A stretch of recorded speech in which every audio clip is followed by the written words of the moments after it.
오늘도 말씀 나누기 전에 앞뒤좌우로 보시면서 한번 인사하겠습니다. 오늘 집사님 뵈니 참 좋습니다. 그렇게 한번 서로 인사하면 좋겠습니다.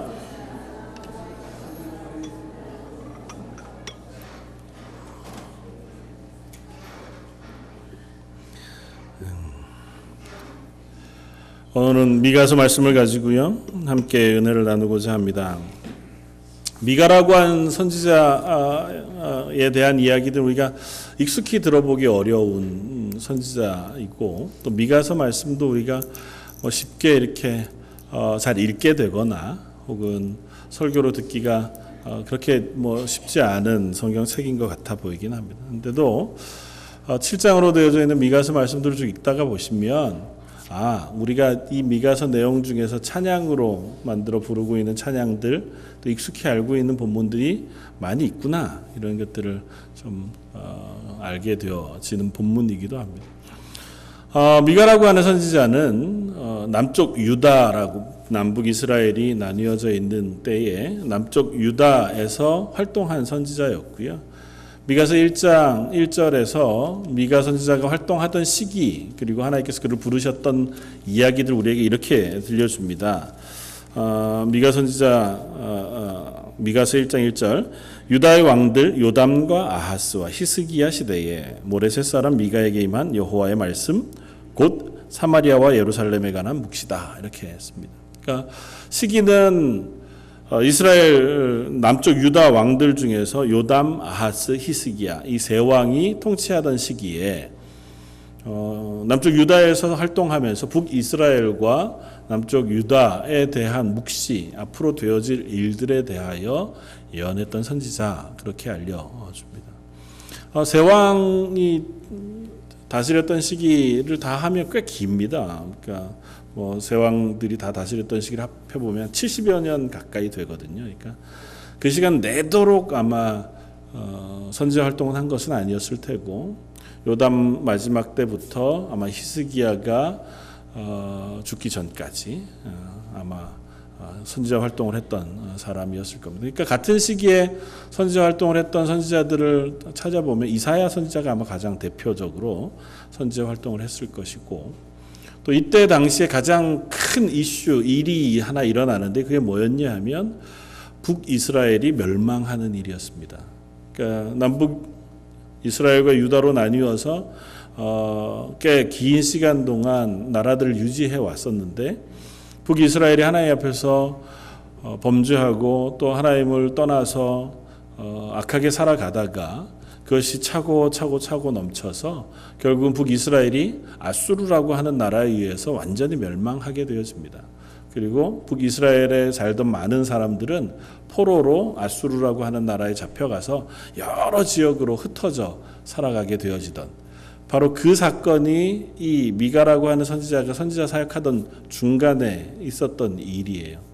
그러니까 미가 선지자가 하나님의 말씀을 대언하고 또 오늘 본문 말씀을 기록하고 있던 이 시대의 배경을 생각해 보면 두려움이 가득한 시대였다고 생각해 볼 수 있습니다.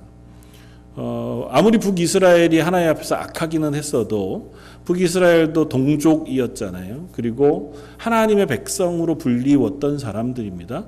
하나님께서 하나님의 백성들을 지키시고 보호하시며 약속하셨고, 범죄했어도 혼내시기는 해도 완전히 멸망시켜버리시지는 않겠다고 하는 믿음을 그들이 가지고 있었는데, 그 북이스라엘이 완전히 멸망해버리고 만 겁니다.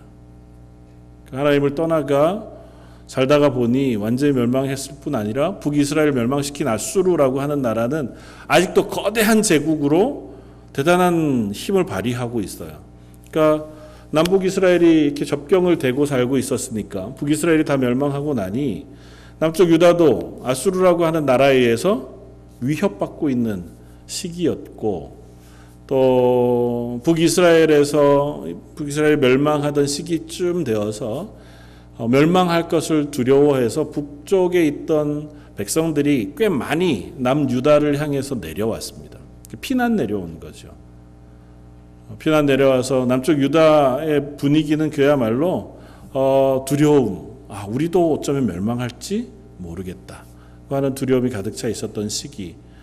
그렇다고 해서 남쪽 유다가 하나님 앞에서 되게 경건했느냐? 그렇지는 않았습니다. 세 왕의 이름을 보지만 이 요담 아하스 히스기야 시대라고 쓰고 있는 이 시대 중에는 간혹 하나님 앞에서 회개하고 돌이켜서 이스라엘이 하나님 앞에 선하게 돌아오던 시기도 없지는 않았어요. 그렇긴 하지만 일반적으로 남쪽 유다도 하나님 앞에서 악한 시대였습니다. 열왕기서를 읽어보면 또 이 시대 때 사역했던 선지자들의 이야기들을 우리가 쭉 들어보면 뭐 이사야 혹은 그 앞에 있었던 숱한 선지자들의 이야기, 북이스라엘을 향해서 사역하던 선지자였지만 아모스 선지자의 뭐 이야기, 그 선포들을 들어보면 이 시대가 얼마나 악했는지를 우리가 알 수 있습니다. 미가 선지자도 동일한 고백을 해요. 그래서 오늘 본문 앞에 보면 이 미가 선지자는 하나님이 이 남쪽 유다도 곧 심판하실 것이다 고 하는 말씀을 선포합니다. 재앙이다. 우리가 이대로 있다가는 하나님의 재앙 가운데 놓여지게 되어질 것이다. 7장 1절 이렇게 씁니다. 재앙이로다 나여 나는 여름 과일을 딴 후와 포도를 거둔 후 같아서 먹을 포도송이가 없으면 내 마음에 사모하는 처음 익은 무화과가 없도다. 경건한 자가 세상에서 끊어졌고 정직한 자가 사람들 가운데 없도다. 무리가 다 피를 흘리려고 매복하며 각기 그 그물로 형제를 잡으려고 한다. 그러니까 지금 현재 미가 선지자가 바라보고 있는 유다, 그 앞으로의 모습도 이러하다는 것입니다. 참혹하죠. 이런 시기 가운데 미가 선지자를 통해서 하나님 말씀하시는 말씀을 오늘 함께 나누기를 원합니다. 그리고 한편으로는 오늘 7절 이하의 미가 선지자의 고백은 선지자를 통해서 하나님께서 하게 하시는 예언의 말씀이라기보다 그 말씀을 선포하던 선지자의 자기 신앙 고백과 같은 신앙 고백을 우리에게 들려주고 있습니다. 기대하기는 저와 여러분들에게도 이 미가 선지자가 고백하는 그 고백이 함께 있기를 원합니다. 미가 선지자가 살던 시대만 이러했느냐? 그러하지 않다고 하는 사실을 우리는 얼마든지 발견하게 됩니다. 미가 선지자가 살던 시대로부터 지금까지 세상 가운데 선한 시대가 있었는가고 물어보면 딱히 그런 시대가 있어 보이지 않습니다. 특별히 그냥 일반적인 서민이 살아가는 삶이 편안하고 또 행복하고 그런 적이 있었는가 물어보면 그런 시기가 별로 없었겠다. 미가 선지자가 이야기하면서 고백하는 고백을 조금 더 들어보면 이렇게 고백합니다. 3절 두 손으로 악을 부지런히 행하는도다.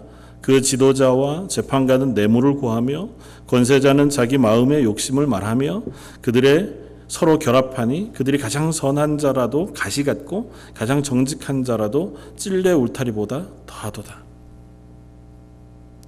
서민들이 악을 행하는 것은 아직 뭐 그들이라고 다 거룩하고 선하기만 했겠어요. 그러나 이스라엘을 다스리는 왕, 지도자, 심지어 제사장, 선지자조차도 악해요.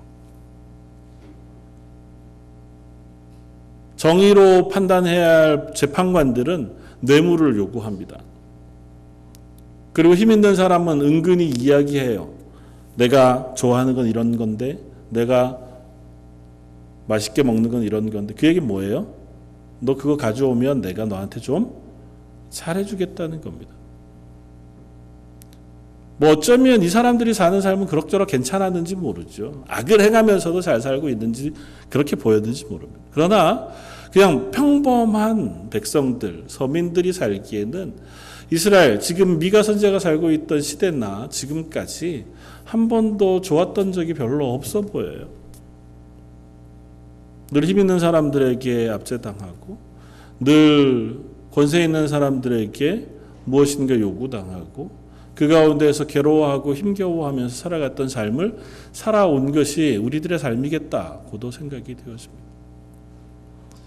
권세자들이 하나님 앞에 심판당하는 것, 그 사람들 그들의 죄로 인하여 그렇다. 그래도 마땅하다 우리가 그렇게 이야기할 수 있지만 그냥 그 밑에서 압제당하고 고통당하던 그들이 그 삶으로 인하여 하나님 앞에 심판받는 것을 생각해 보면 참으로는 한편으로는 안타깝습니다.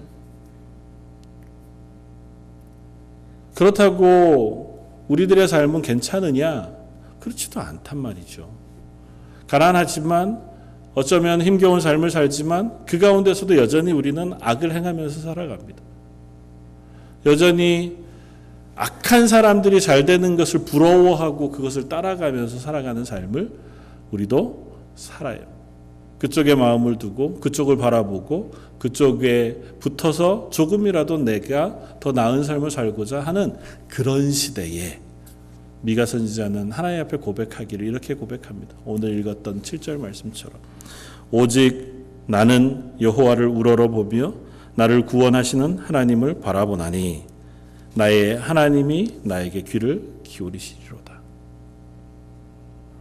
이 시대에 그와 같은 자리에 모든 선지자도 모든 제사장도 왕도 고관도 또 하물며 그 밑에 압제당하던 모든 서민들도 하나같이 자기의 이익과 자기의 권력과 자기의 힘과 죄악을 사모하고 바라보고 그것을 향해 달려가던 그 시기에 선지자 미가는 그래도 나는 오직 나는 하나님을 의지하고 하나님을 바라보겠습니다.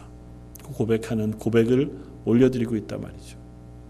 사랑성도 여러분, 저와 여러분들의 고백도 그와 같기를 원합니다.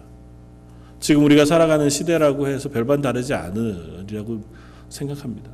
여전히 힘 있는 사람들이 득세하는 시간을 우리가 살아갑니다. 조금은 나아진 것 같아 보이기도 해요. 법이라는 것, 이런 것들이 조금은 강력하게 존재하고 있어서 비교적 이때만큼은 아닌 것 같아 보이기는 하지만 그래도 여전히 죄와 악이 득세하는 것 같은 시간을 살아갑니다. 성실하고 정직하고 또 이 땅 가운데 그리스도인으로 잘 살아가려고 애쓰는 것이 항상 좋은 결과만을 얻게 되어지거나 또 남들로부터 칭찬을 받는 그런 시대를 살아가기는 잘 안 돼요. 노골적이지는 않아도 여전히 성실하고 정직하고 또 그리스도인으로 바르고 선하게 살아가는 그 삶이 편안하지 않습니다. 그럼에도 불구하고 그 가운데서 나는 하나님을 의지하고 하나님 앞에서 이 삶을 살아가겠습니다고 고백할 수 있는 우리들의 삶이 되기를 원합니다. 미가 선지자의 고백은 그런 의미에서 참으로 담대한 고백이거니와 간절한 고백이 되어진다고 생각이 되어져요. 이 열왕기 시대 때의 이야기들을 우리가 쭉 읽어보면요, 아주 단편적이기는 하지만 참으로 악한 시대였다고 하는 것을 짐작해 볼 수 있습니다. 시편 기자가 읽었던 고백했던 그 시들을 통해서도 열왕기서를 통해서도 그때 당시에 누구 하나 선하고 바르고 그 다음에 하나님 앞에 신실한 사람들을 찾아보기가 쉽지 않았습니다. 북이스라엘에서 사역하던 엘리야 시대 때에는 엘리야도 스스로 고백합니다. 이 가운데서 하나님의 사람, 하나님을 섬기던 선지자는 이제 다 죽고 나 혼자만 남았거든. 어디 엘리야의 심정만 그러했겠습니까? 믿음으로 살려고 하던 숱한 사람들은 그런 고백을 하지 않을 수 없는 시대를 살아갔습니다. 그럼에도 불구하고 그들은 그 가운데에서 믿음의 고백을 놓치지 않고 하나님 앞에 드리기를 원했습니다. 오늘 예배를 시작하면서 제가 묵상하면서 기도했던 시편 말씀이 시편 125편 말씀입니다. 시편 125편 표제는 이렇게 되어 있어요. 성전에 올라가는 노래. 시편 125편은 시편 120편부터 시작해서 137편까지 하나님 앞에 찬양으로 올려드리는 대할렐로 되어져 있는 찬양 시들 중에 일부고, 특별히 성전에 올라가는 노래라고 하는 표제가 붙은 시 중에 하나예요.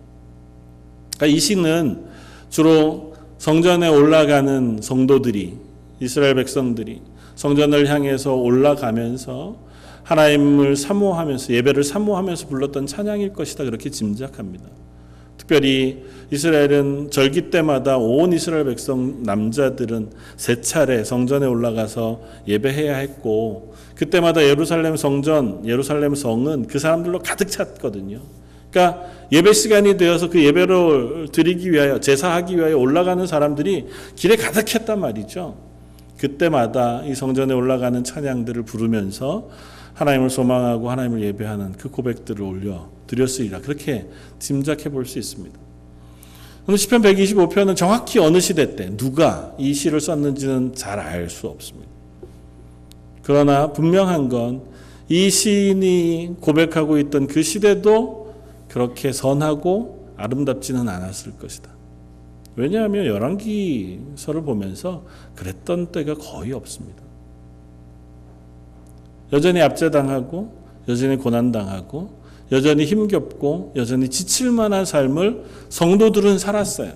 특별히 경건한 성도들은. 하나님 앞에 내 믿음을 잘 지키고 그 다음에 이 땅 가운데서 선하고 바르게 살기를 애쓰는 사람들이 살기에는 그 시대가 그렇게 편안하지 않았습니다. 시편 120편은 이 시를 고백하는 시인은 이렇게 고백합니다. 여호와를 의지하는 자는 시온산이 흔들리지 아니하고 영원히 있음 같도다. 산들이 예루살렘을 두름과 같이 여호와께서 그의 백성을 지금부터 영원까지 두루시리로다.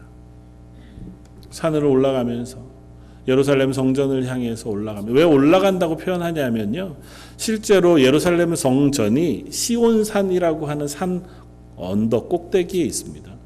그리고 성전은 그 중에서도 제일 가쪽에, 그러니까 성전 벽을 지나면 이렇게 내리막길로 쭉 되어져 있는 그 산 꼭대기에 있거든요. 거기를 올라가면서 부르는 찬양이, 부르면서 하나님께 찬양하면서 뭐라고 얘기하냐면, 이 시온산, 이 성전이 흔들리지 않는 것처럼 성도의 삶은 그럴 줄 믿습니다. 그 고백해요. 그러면서 시온산이 주변에 있는 산들로부터 보호받는 것처럼 하나님의 백성은 하나님께서 우리를 보호해 주시리라고 믿습니다. 그렇게 고백해요. 예루살렘에 가보시면 예루살렘 성전이 있는 시온산 뒤쪽으로 앞쪽으로 또 다른 산들이 하나씩 있어요. 하나는 앞쪽에는 감람산이라고 알려져 있는, 그래서 예수님 겟세마네 기도를 드리시던 그 감람산이 있고, 뒤쪽으로는 흰놈의 골짜기를 지나서 또 다른 한 산이 있는데요. 두 개 산이 공히 예루살렘 성전이 있는 산보다 한 100여 미터씩 높습니다. 예루살렘 성전에 가면 앞뒤로 이렇게 산들이 조금씩 솟아나와 있어서 그 성을 보호하고 있는 것 같아 보여요. 한편으로는 되게 천혜의 요새 같은 거죠. 성만 지어 놓으면 그 밖으로는 골짜기고 맞은편으로 또 산이 이렇게 있으니까 아주 잘 보호받을 수 있는 장소에 예루살렘이라고 하는 성이 있고 예루살렘 성전이 있어요. 그 산으로 올라가면서 이 성도는 고백합니다. 내가 지금 사는 이 삶이 참 어렵다. 누구 하나 의지할 사람이 없는 거죠. 재판장에 가서 공의로운 재판을 요구한다고 해도 되돌아오는 건 너 나한테 얼마 줄 수 있느냐. 은근히 노골적으로. 네가 주는 돈에 따라서 내가 너에게 좋은 판결을 내려줄 수도 있고 아닐 수도 있어. 얼마나 억울하겠어요.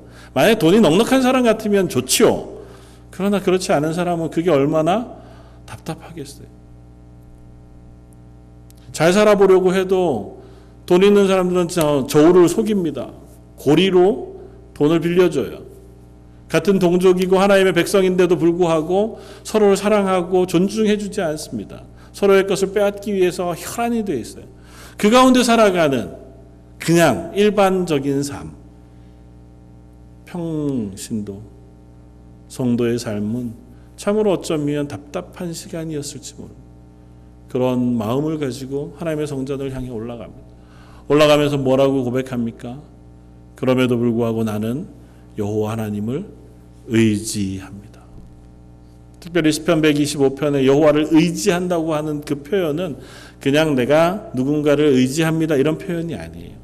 굉장히 강력한 의미에서 내가 누구를 신뢰해서 꼭 붙잡는 것을 의미해요. 이 사람은 하나님의 성전에 올라가면서 나 다른 건 모르지만 하나님만을 내가 신뢰하고 붙잡겠습니다고 하는 어쩌면 아주 안타깝고 간절한 고백을 하나님께 올려드리는 거예요. 예배 자리에 나오면서 하나님, 제가 처한 환경과 제 삶이 그렇게 편안하지 않습니다. 신앙생활을 잘 하고 싶은데도 불구하고 그걸 방해하는 일이 얼마나 많은지 모릅니다. 세상이 그렇고 내가 살아가는 하루하루 밥 벌어 먹고 살아가는 그 삶이 그렇고 이 땅에서 적응해서 살아가는 그 삶이 그렇고 인간관계가 그렇고 심지어 미가 선지자는 뭐라고 고백해요? 내가 이렇게 하나님 앞에서 애써 살아가려고 하는 그 삶을 사람들이 조롱해요. 8절 나의 대적이여 나로 말미암아 기뻐하지 말지어다 그렇게 얘기합니다. 나는 하나님 앞에 잘 살고 싶어요. 그런데도 불구하고 나를 조롱하는 사람들이 있고 내가 잘못되는 걸 기뻐하는 사람들이 있는 시간을 살아요. 그럼에도 불구하고 내가 하나님을 향해 나아갑니다. 내가 그래도 예배의 자리에 빠지지 않고 예배하러 갑니다. 그러면서 이 예배 가운데 하나님께 기도하는 거죠. 하나님, 저는 하나님밖에 의지할 분이 없습니다. 하나님을 사모하면서 하나님의 은혜를 구합니다. 하나님, 저를 좀 긍휼히 여겨주십시오. 저를 붙잡아 주십시오. 이것이 그때 당시의 성도들의 기도였거니와 지금 저와 여러분들의 기도이기도 한 줄 믿습니다. 스펄전이라고 하는 유명한 목사님을 우리가 잘 압니다. 근데 그 스펄전 목사님도 청년 때는 꽤 많이 방황을 했었던 모양이에요. 인생에 대한 무엇을 해야 하는지, 어떻게 살아야 하는지, 난 지금 현재 어떤 길을 걸어야 하는지에 대한 고민도 많았고 되게 힘겹고 지친 시간들을 많이 보내었던 것 같아 보입니다. 써놓은 일화들을 쭉 기록해 놓은 것 중에 그런 일화를 하나 기록해 놓았더라고요. 되게 낙심하고 힘겨워할 만한 상황 속에서 살기는 살았을 때 그래도 주일날 예배하는 것만큼은 이 스펄전 목사님이 놓치지 않았는데 그날도 이제 예배는 드려야겠으니 한겨울에 눈이 펑펑 내리는데 출석하던 교회를 향해서 열심히 이제 예배 드리러 갔어요. 뭐 힘들고 지친데 근데 눈이 너무 오니까 거기까지 못 가겠는 거예요. 예배 시간은 됐고 하는 수 없이 길을 가다가 중간에 있는 다른 교회, 좀 작은 교회 들어가서 예배하러 들어가 앉았는데 눈이 꽤 많이 왔던 모양이죠. 런던처럼 영국 어디 사셨는지 잘 모르지만 그날 눈이 너무 많이 오니까 성도들도 거의 못 왔고 한 10명 정도 왔고 그날 목사님도 예배에 참석하지 못한 상황이 되었던 모양이에요.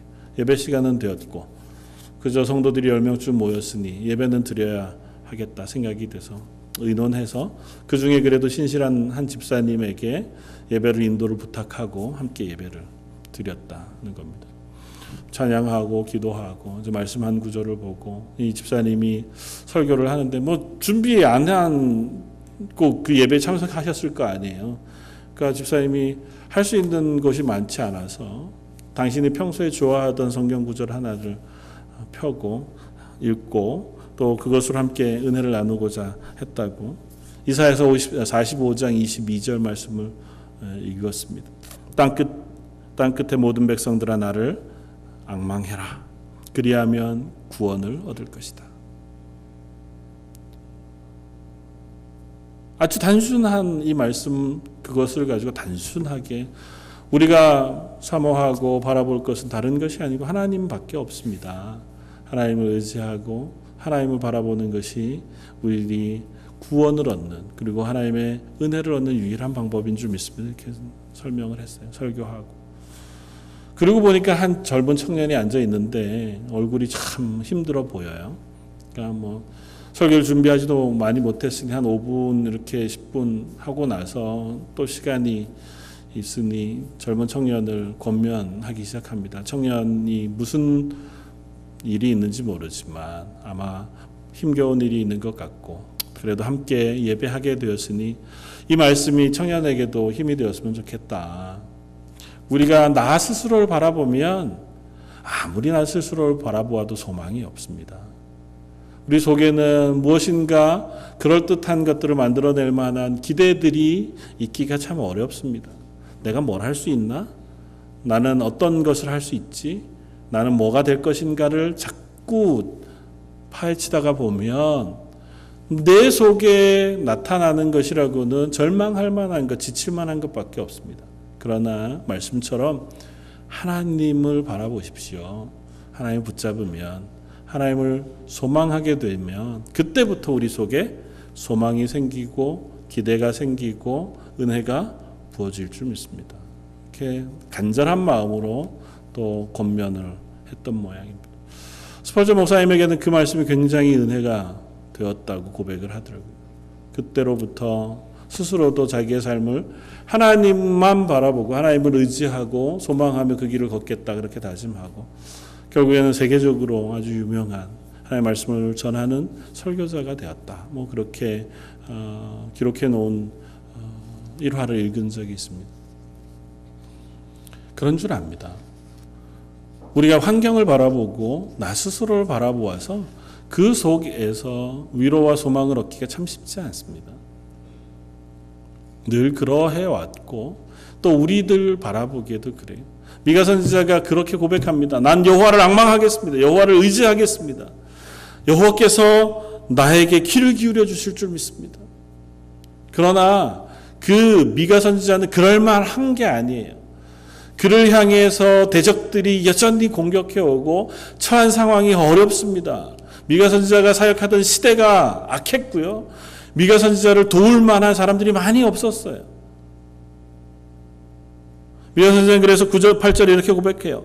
나의 대적들이여 나로 말미암아 기뻐하지 말지어다. 나는 엎드러질지라도 일어날 것이요 어두운 데 앉을지라도 여호와께서 나의 빛이 되실 것입니다. 제가 신방 가서 가끔 이 말씀을 함께 나누곤 합니다. 미가 선지자가 고백하는 것처럼 우리가 하나님의 사람으로 살아가도 이 땅 가운데 사는 삶 속에서 때로는 엎드려질 수 있습니다. 때로는 어두운데 앉은 것 같을 때도 있는 줄 압니다.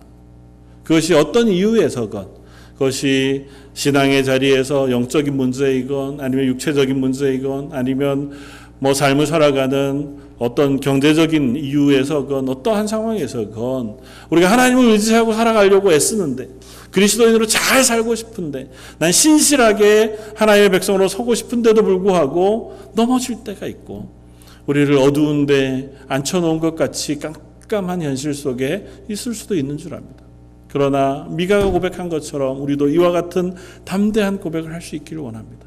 난 넘어질지라도 하나님이 나를 일으켜 세워 주실 줄 믿습니다.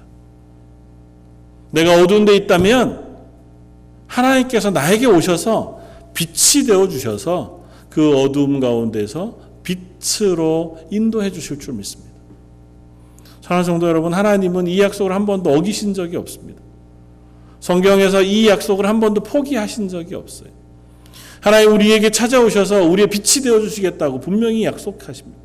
그럼 미가는 선지자니까 그렇죠. 미가 하나님 앞에서 얼마나 신실하게 살았겠습니까? 그 악한 세대에도 말씀을 선포하고 그야말로 엘리야 엘리사처럼 그 악한 시대에 홀로 하나님 앞에서 담대하게 살았으니 그럴만하죠. 물론 그랬겠죠. 그러나 9절 말씀은 미가 선지자도 역시 하나님 앞에서 연약한 사람이었던 것을 보여줍니다.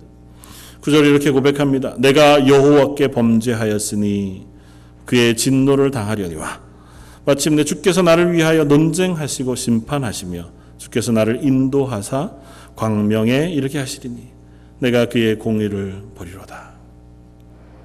나도 사실은 죄인이야. 하나님 앞에서 범죄한 일이 있죠.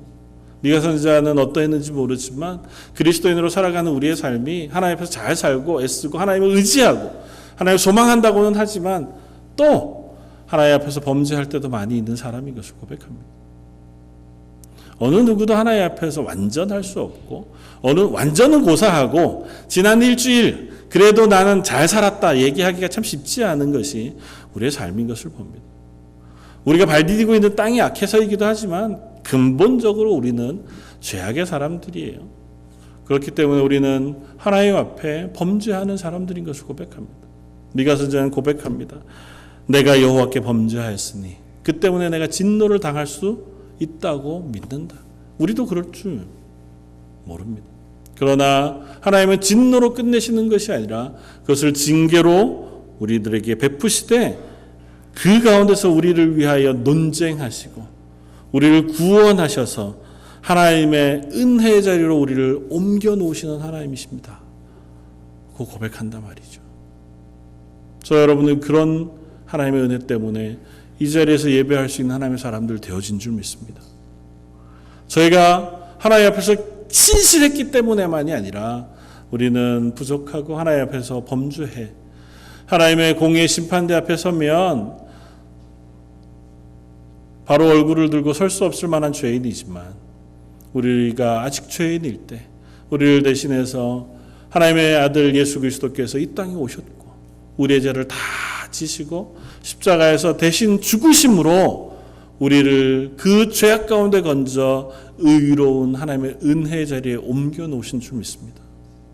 하나님 우리에게 그 은혜를 베풀어 주셨기에 우리는 지금 하나님 앞에서 예배하고 그 하나님 앞에 서서 하나님을 사모하고 바라볼 수 있는 사람인 줄 믿습니다. 저 여러분들의 삶은 그 옮겨진 자리에 서 있는 줄 알아서 우리가 어떠한 자리에 있든지 나는 하나님을 의지하겠습니다. 나는 그 하나님께 예배하겠습니다. 그렇게 고백할 수 있는 저와 여러분들이었으면 좋겠습니다.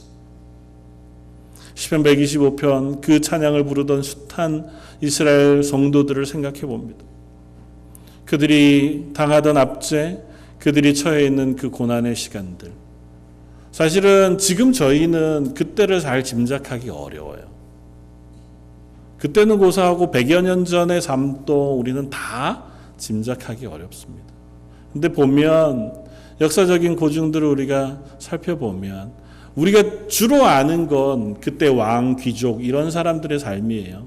남아있는 건물들이라고는 그것밖에 없거든요. 잘 살던 사람 100칸짜리 집, 그 사람들이 살던 되게 큰 정원, 건물 혹은 왕궁 이런 건 남아있지 서민들이 살던 집들 잘 안 남아있잖아요. 100년, 200년 전에 서민들이 어떤 집에서 살았는지 우리는 잘 모릅니다. 그냥 TV를 통해서 짐작해 볼 뿐이죠. 1000년 전에 그 사람들이 어디서 살았을까요? 그 사람들의 형편은 어떠했을까요? 말 못할 지경의 삶을 살았을 겁니다. 그때는 더 공의로운 시대였을까요? 정말 의로운 왕들이 태평성대를 아니요. 역사상 그런 시대가 없었습니다. 그랬기 때문에 그들은 더 간절하게 하나님을 의지할 수밖에 없었는지 모릅니다. 예배의 자리에 나오면서 하나님, 제가 의지할 것은 하나님밖에 없습니다. 하나님이 예배 가운데 나아가는 저의 발걸음을 복 주시길 원합니다. 저를 붙잡아 주시고 은혜 베풀어 주시길 원합니다. 제가 그 하나님의 사람으로 살아가고 싶습니다. 저 여러분들의 고백도 그러하길 원합니다. 그때와 조금 다르다고 해서 그들의 심정과 우리의 심정이 다를 수 없을 줄 압니다. 우리가 이 땅을 살아가면서 하나님의 은혜 없이 살 수 없고 하나님의 도우심 없이 그리스도인으로 설 수 없는 줄 믿습니다. 예배 자리에 나오실 때, 기도의 자리에 설 때마다 하나님의 은혜가 필요합니다. 하나님의 긍휼하심이 필요합니다. 하나님, 제가 부족한 모습으로 하나님 앞에 나아갈지라도 제가 하나님을 사모하며 바라보는 이 시간 제게 은혜를 베풀어 주시고 그 하나님의 능력으로 덮어주시고 하나님의 말씀으로 저를 새롭게 해주십시오 하는 고백이 저와 여러분들의 고백이 되기를 주님의 이름으로 축원을 드립니다. 이 고백을 가지고 살아가는 이 미가의 고백을 마지막으로 한 번 더 읽고 함께 이 말씀을 마치고자 합니다. 미가 선지자는 이 고백을 들으면서 하나님 앞에 내가 어떻게 살아갈 것인가를 이렇게 고백합니다. 6장 6절로부터 8절 말씀입니다.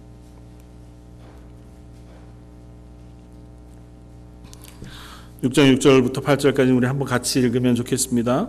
6장 6절로 8절 고백 같이 읽겠습니다. 내가 무엇을 가지고 여호와 앞에 나아가며 높으신 하나님께 경배할까? 내가 번제물로 1년 된 송아지를 가지고 그 앞에 나아갈까? 여호와께서 천천의 숫 양이나 만만의 강물 같은 기름을 기뻐하실까? 내 허물을 위하여 내 맏아들을 내 영혼의 죄로 말미암아 내 몸에 열매를 드릴까?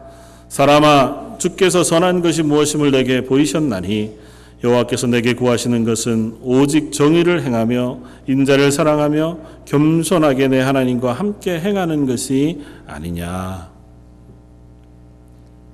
간절한 마음으로 하나님께 나아가면서 미가는 내가 무엇으로 하나님께 나아갈까? 좋은 재물을 들고 갈까? 아니면 하나님 앞에 열심히 살아서 내가 열심히 산 삶을 들고 나갈까? 그러나 하나님이 우리에게 기대하시는 건 그게 아니구나. 하나님의 사람들에게 원하시는 것은 다른 것이 아니라 정의를 행하며 인자를 사랑하며 겸손하게 하나님과 동행하려고 사는 삶을 하나님이 원하신다. 이 삶 살기 어렵지요. 그러나 우리가 그 삶을 살기 위해서 애쓰고 수고하고 발버둥치다 그 하나님의 은혜를 구하기 위하여 또 예배의 자리에 나오고 하나님을 사모하며 기도할 때에 하나님 우리에게 이와 같은 삶을 허락하실 줄 믿습니다. 그리고 하나님 이와 같은 삶을 살 수 있는 능력도 저와 여러분들에게 부으시는 줄 믿습니다. 저희 런던 제일장로교에 사는 모든 성도 여러분들, 저와 여러분들의 고백이 이 미가의 고백과 같기를 원하고 그리고 미가가 고백했던 것 같은 담대함이 저와 여러분들에게 있기를 원합니다. 내가 쓰러질지라도 하나님께서 나를 일으켜 세울 줄 믿습니다. 내가 어두운 데 앉을지라도 하나님께서 내게 오셔서 빛이 되실 줄 믿습니다. 그 믿음이 저와 여러분들 이 땅 가운데 그리스도인으로 살아가게 하는 힘이 되시기를 주님의 이름으로 부탁을 드립니다. 같이 한번 기도하겠습니다. 감사와 찬양을 받으시기에 합당하신 주님, 우리들은 미가 선지자와 같은 담대한 고백을 아직은 올려드리지 못하는 줄 압니다. 시편 기자의 고백처럼 예배 자리에 나오며 하나님을 의지하고 신뢰하며 하나님이 나의 하나님 되심을 붙잡고 이 땅을 살아가는 그 믿음이 아직 부족한 것을 고백합니다. 하오나 이 말씀을 듣고 말씀을 붙잡고 이 땅 가운데서 그리스도인으로 삶을 살아가기를 소원하오니 성령님께서 저희를 붙잡아 주시고 저희 가운데 은혜 베풀어 주셔서 이 땅 가운데 하나님의 사람으로 살아갈 수 있는 힘과 능력을 허락하여 주옵소서. 오늘 말씀 예수님 이름으로 기도드립니다. 아멘. 찬송